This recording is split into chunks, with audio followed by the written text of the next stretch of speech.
ভারত মানবিকতার খাতিরে বাংলাদেশের চাল পাঠাচ্ছে, আর বাংলাদেশ কি করছে?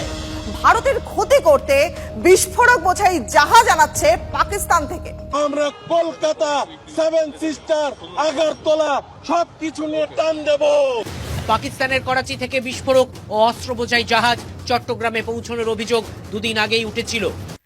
বাংলাদেশের এগিয়ে যাওয়া যেন কিছুতেই মেনে নিতে পারছে না ভারত, আর তাই তো বাংলাদেশকে অস্থিতিশীল করতে একের পর এক ষড়যন্ত্র করে যাচ্ছে নরেন্দ্র মোদী। তবে অন্তর্বর্তী সরকারের প্রধান উপদেষ্টা ডক্টর মোহাম্মদ ইউনূস তার ক্যারিসম্যাটিক নেতৃত্বে ভারতের প্রধানমন্ত্রী নরেন্দ্র মোদীর কৌশলগুলো ব্যর্থ করে দিচ্ছেন। মোদীর সকল চাল ব্যর্থ করে নতুন পথে হাঁটছে লাল সবুজের এই দেশ।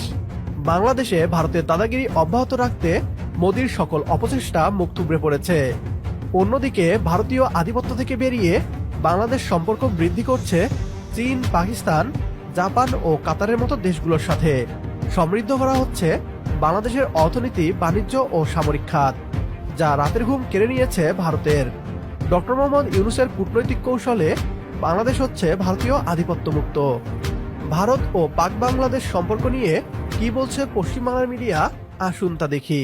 করাচি থেকে চট্টগ্রামে গিয়েছে বিস্ফোরক বোঝাই জাহাজ, আর এই গোয়েন্দা তথ্য আগেই আমরা প্রকাশ করেছি। এবার আওয়ামী লীগ একাধিক সোশ্যাল মিডিয়া পোস্ট করে ঠিক একই দাবি করলো।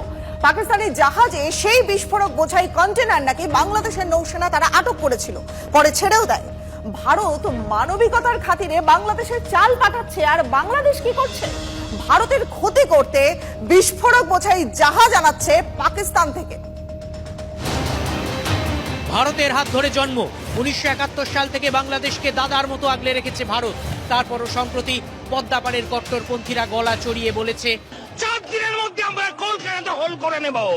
আমরা কলকাতা, সেভেন সিস্টার, আগরতলা সবকিছু নিয়ে টান দেব। এত কিছুর পরেও 27শে ডিসেম্বর বাংলাদেশে 25,000 টন চাল পাঠিয়েছে ভারত। যে দেশের চালে পেট ভরছে সেই ভারতের বিরুদ্ধেই কি ষড়যন্ত্রে মদত দিচ্ছে বাংলাদেশ? পাকিস্তানকে সাহায্য করছে বাংলাদেশ। পাকিস্তানের করাচি থেকে বিস্ফোরক ও অস্ত্র বোঝাই জাহাজ চট্টগ্রামে পৌঁছানোর অভিযোগ দুদিন আগেই উঠেছিল। এবার সেই একই অভিযোগ করল বাংলাদেশের আওয়ামী লীগ। রবিবার সোশ্যাল মিডিয়ায় একাধিক ছবি পোস্ট করে শেখ হাসিনার দলের বিস্ফোরক দাবি। জাহাজের কন্টেনারে সেসমিক ইমালশন এক্সপ্লোসিভ ছিল। এই বিস্ফোরক বড়সড় বিল্ডিং উড়িয়ে দিতে পারে। আওয়ামী লীগের আরও দাবি, তল্লাশির সময় নৌসেনা বিস্ফোরক বোঝাই কন্টেনারগুলি আটকে ছিল, কিন্তু কোনো এক অজ্ঞাত কারণে বিস্ফোরক ছেড়ে দেয় নৌসেনা। প্রশ্ন হলো, নির্মাণ কাজের জন্যই কি এই বিস্ফোরক আমদানি, নাকি পিছনে বড়সড় কোনো চক্রান্ত? কারণ দুদিন আগে ঠিক একইভাবে বিস্ফোরক ও বিশাল অস্ত্র বোঝাই জাহাজ করাচি থেকে চট্টগ্রামে আসার অভিযোগ উঠেছে। তাহলে কি বাংলাদেশের সঙ্গে হাত মিলিয়ে ভারতের বিরুদ্ধে বড় কোনো ষড়যন্ত্র করছে পাকিস্তান? কারণ সেই অভিজ্ঞতাও তো রয়েছে। 2004 সালের 1 এপ্রিল পাকিস্তান থেকে চট্টগ্রামে পৌঁছায় জাহাজ। সেই জাহাজে ছিল প্রচুর অস্ত্র। জাহাজে ছিল রকেট লঞ্চার, রকেট এবং গোলাগুলি। 10টি ট্রাকে বিপুল অস্ত্র মিতাপুরে পাঠানোর কথা ছিল। অসমের আলফা গোষ্ঠীর জন্য অস্ত্র পাঠিয়েছিল পাক সেনা। তাই পাকিস্তান ও বাংলাদেশের কার্যকলাপের ওপর তীক্ষ্ণ নজর রাখছে ভারতীয় গোয়েন্দা সংস্থা TV9 বাংলা। এখানে পশ্চিমবাংলার মিডিয়া দাবি করছে 1971 সাল থেকেই নাকি ভারত দাদার মতো আগলে রেখেছে বাংলাদেশকে। প্রকৃত সত্য হচ্ছে, স্বাধীনতার পর থেকে যদি কোনো দেশ বাংলাদেশের সবচেয়ে বেশি ক্ষতি করে থাকে তবে সেটা ভারত। বাংলাদেশে 25,000 টন চাল পাঠিয়েছে ভারত। তো দাদাদের বলতে চাই, চাল কি আপনারা আমাদের ফ্রিতে দিয়েছেন? ভারতের সাথে বাণিজ্য এদেশের মানুষ চায় না।